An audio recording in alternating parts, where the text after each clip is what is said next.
you always talked about different family members. And Mark, you talked about what? Yeah. Can you start over? I was just so amazed by the picture and the light that I forgot to turn it on. It now has 13 seconds of time, so I'm not kidding. 13 seconds left? No. We're just starting now. Okay, you'll be able to edit this whole thing too. Oh yeah, but not the stuff that didn't get recorded. Yeah, I'm comfortable with editing something like this anyway. All right, we're all right. Okay, guys, it's December 25th, 2010. Thanksgiving. November 2010. And we're celebrating my 54th Thanksgiving, Dad's 80th. My 80th. And so we thought we'd take a time to talk to Dad about the good old days, I guess is what they called them, back when you didn't have medicine or anything. Or cars. Or cars. And when man of war was just being trained. Yes.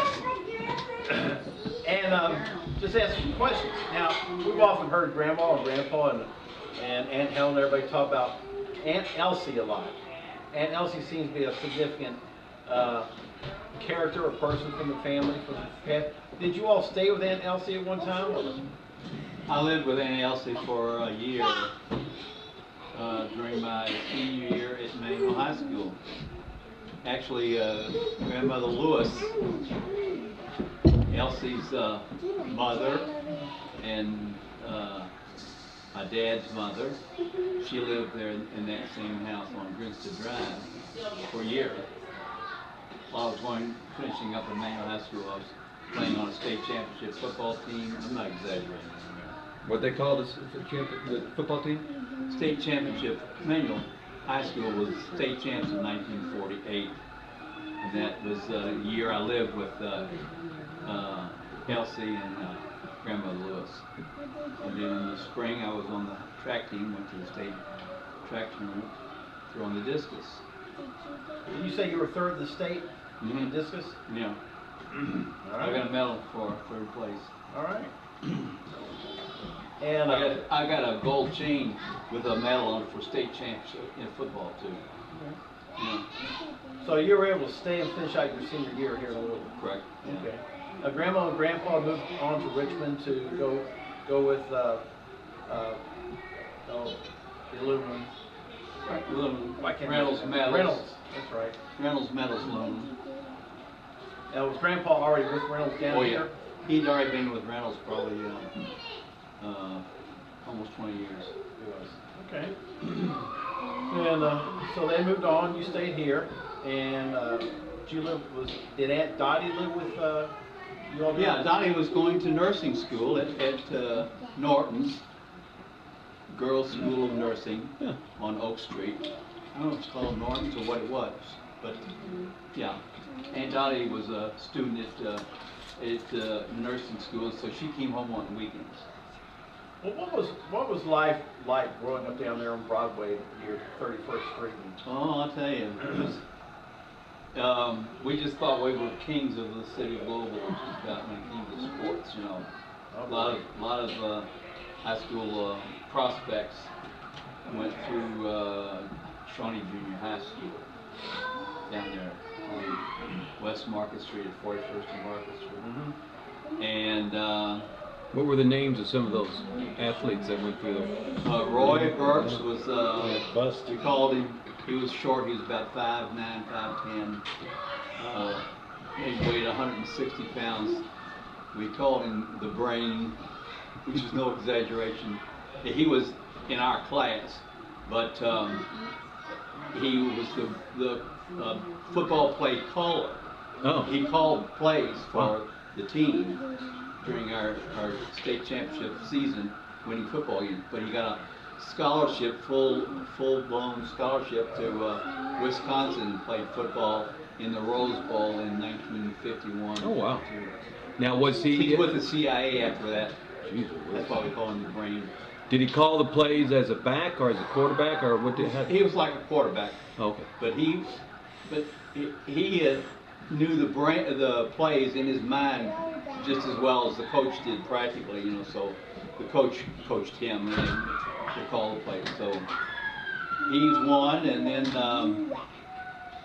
Harry and Larry Jones played on our football team, the Jones twins. They They started Jones Plastics over on Plantside Drive, and they played for Paul Bear Bryant at University of Kentucky. They were numbers 1A and 1B. That's where their special numbers were. They played in a couple of bowl games.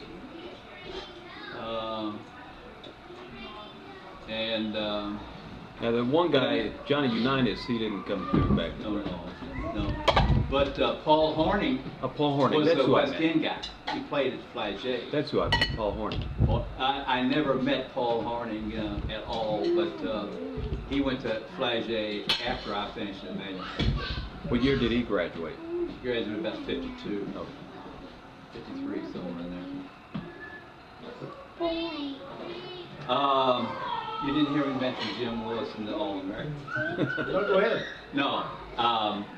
I was a first string end on the 1947 Manual football team for about 3 or 4 games at the very beginning of the season. I made first string, and we had road trips up to Oak Park High School in Chicago, Illinois, and the road trip had us catching the train, the L&M train. No.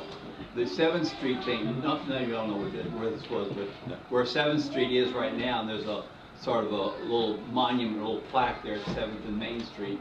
That's where the Main Street station was.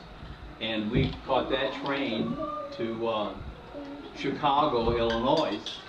Our whole football team was about 50 of us, went to Chicago and played Oak Park High School on a Saturday afternoon. But on Friday night, after we had finished a warm-up session at the Oak Park High School field, the coaches took us to see the Chicago Rockets professional football team play the Cleveland Browns. Now, all these names are real names. With the Cleveland Browns was Otto Graham, All-American quarterback for the Cleveland Browns, and All-American fullback named Marion Motley, and he was just as fast as Michael Bush in running down the field, and other outstanding players. Well, the Cleveland Browns beat the Chicago Rockets. I don't know if you ever heard of the Rockets. I don't believe it. What? I don't believe Cleveland beat Chicago. This goes back before you. Anyway, we watched them play in Soldier Field. Now, what was the league back then? What was the name of the league? Was it the American Football the League? The Browns were in the American Football Conference, I think it was, and it was organized and developed along with the NFL, the National Football League, but they didn't play each other. American Football Conference with the 8 Browns in it played the Rockets. They were a member team in that league. Yeah, but the Cleveland Browns made their own name, their own record. They were national champs a few years later. So, tell us more about your time in Louisville leading up to your junior and senior year. What would be your earliest memory of being in Louisville? Oh man, I remember being in Louisville back in 1935 or so, 36. We lived on Wendover Avenue in the. I go back to 35 because we lived on West Lawn. This is down the west end of Louisville, where just across the street from where Holy Cross Catholic Church was, and still is really, but across the street from Holy Cross, 32nd Street ended at Broadway and divided into West Lawn and East Lawn. Oh, okay. And when the Shawnee Expressway was put in through there, West Lawn was eliminated. And Now you were 5 years old. yeah, I remember this. I remember this. And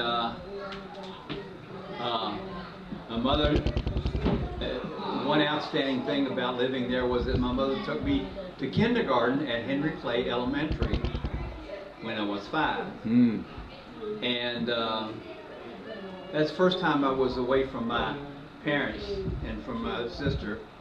And I didn't like that situation of being at the school, left there by my mother. And What do you remember about that? my mother, well, when school got started and the teacher, I think she was going to take us to someplace in the building at Henry Clay Elementary. And I went to the teacher and asked her if I could go to the restroom. She said yes. So And what? You bolted. I bolted. And I knew my way home. From Henry Clay. From Henry Clay. Now, it was about a 3 or 4 block walk, you know, but I got home. When I got home, my mother had gone to the grocery store and she got home. What in the world are you doing here? I left you at school. So how'd you get out of that one? Yeah, that was it. So, The kids also the people that had the house that was right beside our house, we shared the driveway. I think it may have been 2 driveways right together with each other. But the people that lived next door to us and shared the driveway made a habit of periodic, I guess, throwing some eggs on our car or something like that. I don't know exactly what the event was, but they were the people who, one of their relatives later on, when I finished dental school and came back to Louisville, Kentucky, one of their relatives was a member of Cooper Methodist Church, and his name was Dr. Ani Baker. Oh, that name sounds good. Oh, Ani yeah, Baker. yeah. Francis Ani Baker. Ani Baker, his relatives lived in that house right beside us in 1935. Did you get them back? No. It does. Yeah, No. But what I didn't know during 1930, well, let's see, it wasn't when we were living down on West Lawn. It was in 37 when we were living on Wendover Avenue in St. Matthews, that the West End started flooding for the 37 flood. Oh. And my father's youngest sister, Marion, had a child, young Gail, was like 1 or 2 years of age. And Aunt Marion's husband, George, was A&P grocery store manager. And he, for some reason or other, he couldn't get away from the store. My dad left. Reynolds Metals had a plant down in the West End. It was very, very convenient for my dad to work at Reynolds down the West End. It was just a short drive away from the house. But he left his job. He had permission, or he didn't need permission because he had a pretty good position there anyway, and drove down to the apartment where his sister and their little baby were, and picked them up and took them to his other sister, his oldest sister's home, Elsie. Oh, yeah. Elsie comes back into the story, up on Marion Court. And so Marion and Gail, her daughter, 1-year-old, 2-year-old daughter, got to stay up at Elsie's house on Marion Court while the flood was going on. And how much was that house that Marion and Gail were in? Was that ruined? Was that damaged? It was an apartment. I don't know what the condition of it was, or whether they got to go back into it after the flood went down or not. I don't know.